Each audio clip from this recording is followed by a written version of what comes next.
Hello, hope you all are safe at home. How was the video? And this topic is the computer networks that we have learned. In the previous videos, we have seen different terminology and different topologies, how the systems are connected, etc. So we are continuing with this topic. In this, what we are learning is about a topic which you know already, that is internet. We all know what is an internet, but what we have to learn is how do you present it, what an internet is, what are the internet. It's a massive network of networks, a networking infrastructure. It can connect millions of us together globally. It is actually a network in which any computer can communicate with any computer as long as they are connected through. So you have heard World Wide Web is. So what is World Wide Web? It is actually a medium for connect internet, or it is a medium of accessing information. Or web gives you a way how you will get the from the internet. So it's an information sharing model that so internet is a network of networks, and World Wide Web is a information sharing model on which is based on internet. And some terminologies related to that. You know that internet provides a capability for uh, almost any purpose that depends upon information. Whatever information we need to give it to the internet, we give a search on the internet and it will get it from some or the other systems. So have you heard of URL? What is URL? It is actually a short form for Uniform Resource Locator. It stands for Uniform Resource Locator, address of a given unique resource on the web. This is very one of its kind, which means that if I have csc.nic,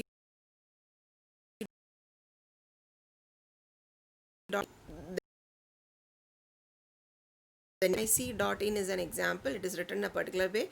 Only one site or website will be there with this name. You cannot have the same name for any other sites. Okay, so it's an address that matches users to a specific resource online, such as a web page. So you saw an example. And what is www? Mentioned about it. It is World Wide Web. It is commonly known as web, and it is an information system. All the web resources are identified by this URL.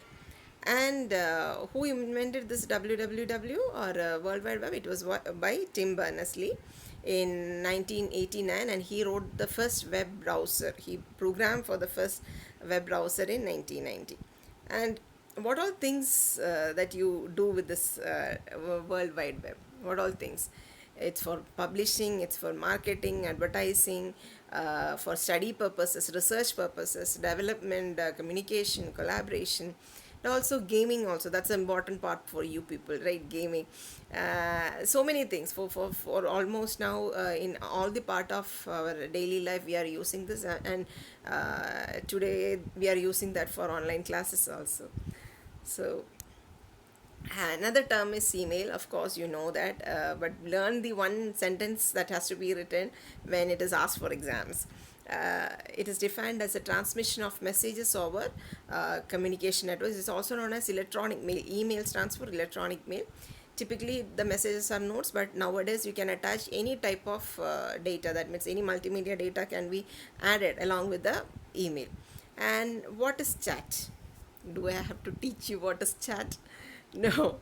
So chat refers to any kind of communication over the internet. It is any kind of communication that offers a real-time transmission. Real-time transmission means what? Live. That is, when I am sending a message, simultaneously the person is getting that and that person is responding to that. That's a real-time transmission of text messages from sender to receiver. Only thing is, only one group chats are there, of course, but normally chats refers to a sender and receiver. Chat messages are generally short compared to the emails and all. Such that the person who is receiving this may give a reply very soon. So it's a real-time transmission of the text message. Okay, so every day you are actually doing the real-time transmission of text. Short, it is chat. So next is a protocol. What do you mean by have you heard of this word protocol? Protocols are a set of rules. You can say that is a set of rules. Based on some rules, all these things happen.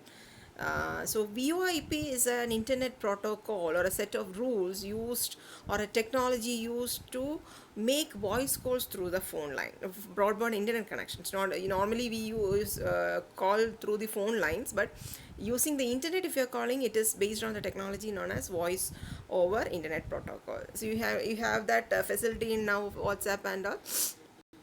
Through the internet we are sending voices. So it is VoIP, voice over internet protocol. It convert your voice into digital signals and it to such that it can travel through the internet. Similarly, when the person who is hearing on the other end sends a message, voice message, it converts the digital format to analog format, such that we can hear what they're saying. So that's voice over internet protocol. And next is website. What is a website? So website can be considered as a group of web pages which contains text, images and all types of multimedia files. And you need to know what is the difference between a website. Web page is actually a single page which is opened when you type a specific URL. For example, when you open Google Chrome and you ask for some such keyword, a single Wikipedia page comes. And when there is a collection of pages and grouped together in some manner, it is known as website. For example, I am logging on to the website of railway. Is there only one web page seen? No. When I search for something else, it goes to the another page. So many drop menus will be given.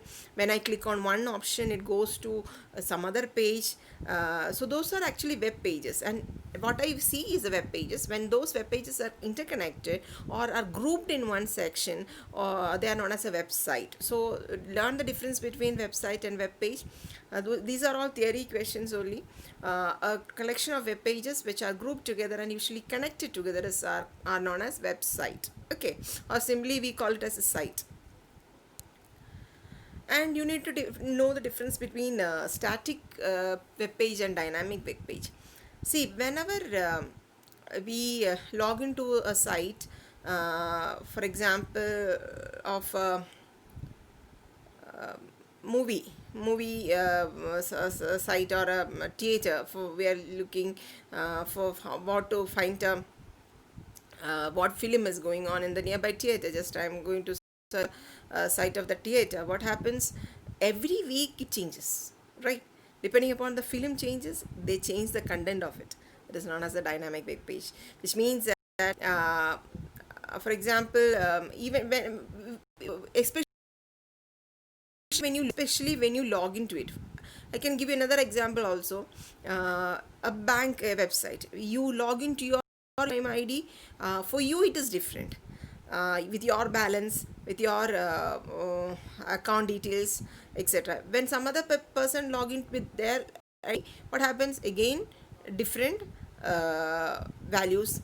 It is customized for each user, right? That's dynamic pages. So dynamic web pages are page content that changes according to the user. When I go and check while signing in, the content which is relevant for me, but some other person go and see, they see something else different because it is for them. So that's known as a dynamic web page. When it is static web page, it is same for everyone. For example, the train timings is same for everyone. It doesn't change. So a static web page displays the same content each time when someone visits it. So that's a difference. So that's all for this video. Thank you.